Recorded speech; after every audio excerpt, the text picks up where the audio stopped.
शेतकऱ्यांच्या संपूर्ण कर्जमाफीसाठी आमदार बच्चू कडू आक्रमक झालेत। ते आज हजारो कार्यकर्त्यांसह ट्रॅक्टर घेऊन नागपूरकडे रवाना झालेत। उद्या नागपुरात त्यांची एल्गार सभा होणार आहे। सरकारने लेखी निर्णय दिल्याशिवाय आंदोलन मागे घेणार नाही असा इशाराही त्यांनी दिला।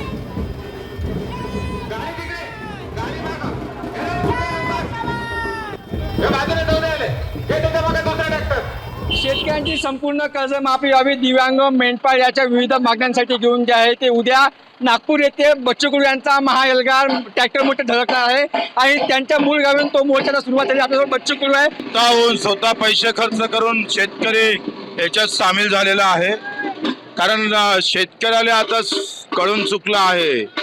आपण जर लढलो नाही तर मरण अटळ आहे। ते मरण येऊ नये म्हणून लोकांची तयारी आहे। धोरणानं मेल्यापेक्षा लढून मरावं अशी एकंदरीत मानसिकता शेतकऱ्यांची महाराष्ट्रातली झालेली आहे। सरकार केंद्रात भाजपचं, राज्यात भाजपचं असताना सुद्धा जर मराठी वेळ येत असेल तर आता आम्ही घोडे छातीवर घ्यायला तयार आहोत। जेथपर्यंत मागण्या नाही तेपर्यंत परतणार नाही। लाखो लोक उपस्थित राहील। आता प्रत्येक घरातला शेतकरी निश्चित आल्याशिवाय राहणार नाही। पार्टी, जात पात, धर्म बाजूला ठेवून तो याच्यात सामील होईल। अमरगड, साम टीव्ही, अमरावती।